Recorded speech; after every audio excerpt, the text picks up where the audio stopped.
কিয়ামতের ময়দান যে বিচার হবে অনেক ভয়ঙ্কর, অনেক ভয়ঙ্কর। আমরা যে মনে করি শুধু মানুষের বুঝে বিচার হবে, না ভাই, শুধু মানুষের বিচার নয়, গরু ছাগল জীব জন্তু যে আপনি দেখতেছেন এগুলোর বিচার হবে। এগুলো কি হবে? এগুলোর পর্যন্ত বিচার হবে। আজকে তো আমরা জুলুম করতে একটু দ্বিধাবোধ করি না,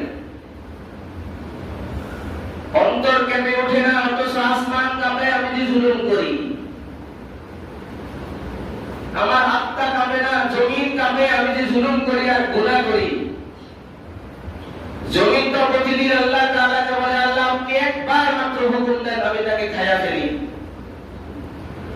আল্লাহ বলে যে সে তো আমার বান্দা, হে জমিন তোর বান্দা হলে তুই খায়া ফেল।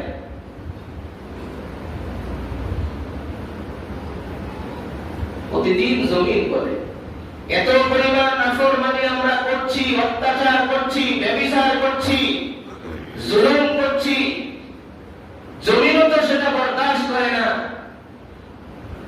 জমিনও কান্না করে, আসমানও কান্না করে, অথচ আমরা শুনতে পাই না।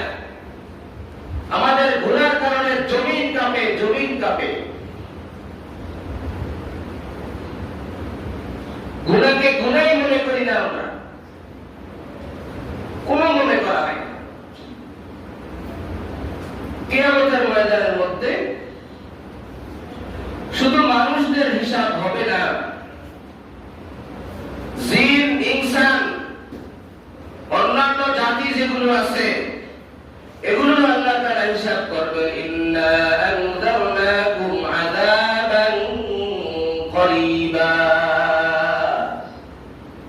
আনযারনাকুম আযাবান করিবা, এই যে আযাব হবে এটা অত্যন্ত নিকটে, নিকটে, করিব, অনেক নিকটে, তোমাদের সামনেই সেই আযাব, তোমাদের সামনেই। ইয়াউমা ইয়ানজুরুল মার'উ মা কদ্দামাত ইয়াদাহ, কিয়ামতের ময়দানে সমস্ত আমলগুলো আমরা দেখতে পারবো এবং কি যার যার হাতের মধ্যে দিবে,